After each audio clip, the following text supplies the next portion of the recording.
இன்று திங்கட்கிழமை. சிவபெருமானை உள்ளம் உருக நினைத்து ஓம் நம சிவாய இந்த மந்திரத்தை உச்சரிப்பவர்களுக்கு நல்லதே நடக்கும்.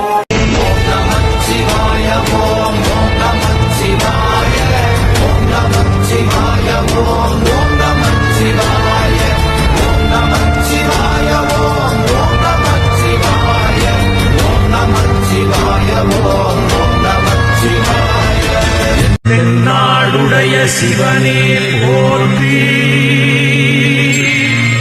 என் நாட்டவர்க்கும் இறைவா போற்றி. தோஷங்கள் நீக்கும் பிரதோஷம் சிவன் நஞ்சுண்டதால் வந்த நேரம். நாம் செய்த தீவினைகள் யாவும் அந்த பிறை சூடன் அருளாலே தீரும். நாரணன் விடையாக நந்தியின் கொம்பிடையில் சிவனாடும் நேரம்.